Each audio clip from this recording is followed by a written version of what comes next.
Tsunamis, fire devils, or hurricanes? Sit back and relax. Today, we're going to show you 10 times when nature rebelled. December 26, 2004. This date probably doesn't mean anything to you, but if you ask any Indonesian, Sri Lankan, Thai, or Indian, you will awaken him the memory of a nightmarish day.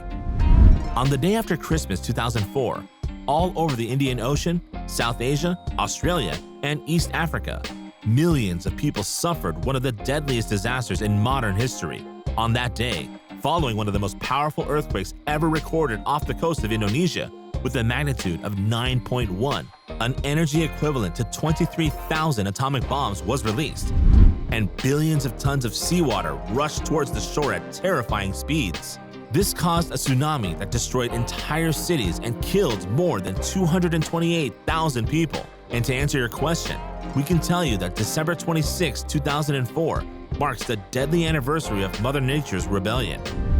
And even though this disaster was more than 2 decades ago, and the villages and towns affected by it have been rebuilt, this does not prevent you from being saddened and moved for all the victims who perished there.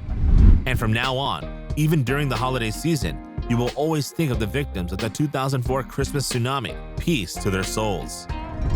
Nature rebels in many ways, and although our knowledge of natural weather phenomenon is quite extensive, sometimes nature surprises us. This is precisely the case of Chris Tange, an Australian filmmaker who was surprised by a terrifying manifestation of Mother Nature. Indeed, in 2012, while he was looking for a shooting location for his next production, he went to the outskirts of the town of Alice Springs in Northern Australia Territory. And it is in this immense red desert and wooded area of this region that he discovered a small ranch overlooking a beautiful salt lake that was perfectly suited for his next shoot. But while he was doing some test shots, a small fire broke out, and if that wasn't scary enough for Chris and his crew, a natural phenomenon, as rare and unknown as it is surprising, was unleashed amidst the flames.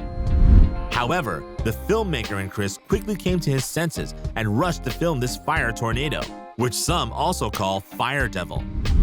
Today, thanks to these images, the scientific community has been able to learn more about this rare phenomenon, both terrifying and wonderful.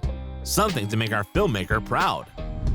Katrina, Michelle, Mitch, Isidore, Gustav, Felix, Dorian, and Michael. What pretty names, aren't they? Yet in the regions bordering the North Atlantic and Northeast Pacific, these names are synonymous with terror, desolation, and destruction. But why? Well, to get the answer to that nagging question, head to Florida in October 2018.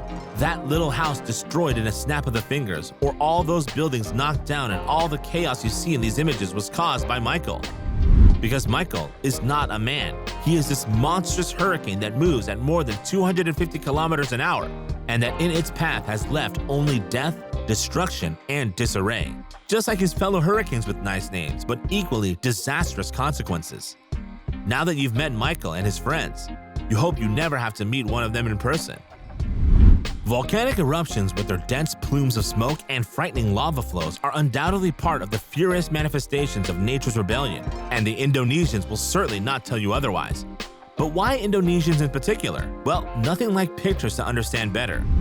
This frightening eruption is that of Krakatau, one of the most violent active volcanoes in the world, which is located in the Sunda archipelago, halfway between Java and Sumatra, the largest islands of Indonesia.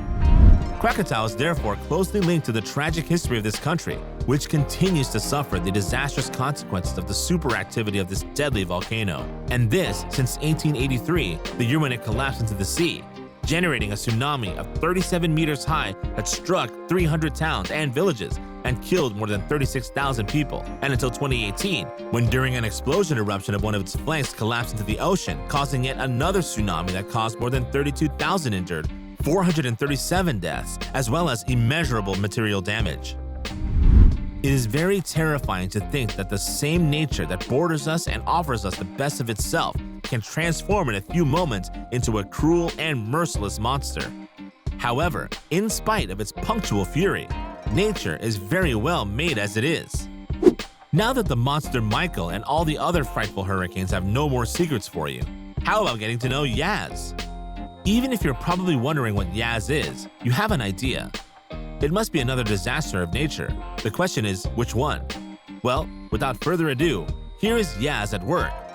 As you can see, it was with thunder, severe storms, violent winds moving at more than 120 kilometers an hour, and devastating high tides that Cyclone Yaz hit the coast of the Bay of West Bengal in India last May, leaving behind it, like all the times when nature rebels, villages, cities, and lives devastated.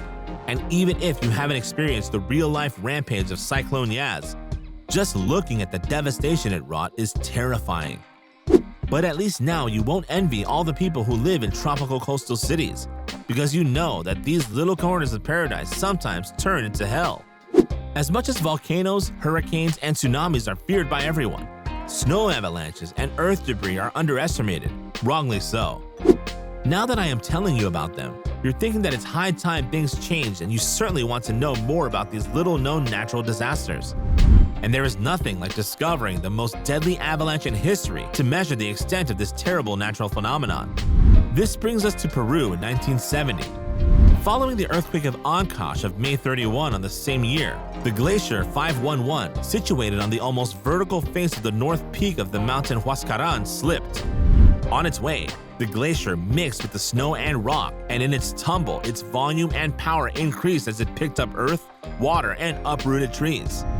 That's how this avalanche of debris formed, only to liquefy into a fast-moving, fluid mudflow that destroyed the Peruvian town of Yungay and 10 nearby villages, killing more than 30,000 people in no time.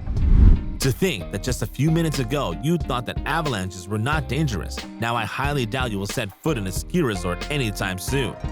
It is statistically established that you have more chance to be struck by lightning than to win the lottery, except that to become a millionaire thanks to games of chance, you have to try your luck and play, and to be struck by lightning is only a question of bad luck.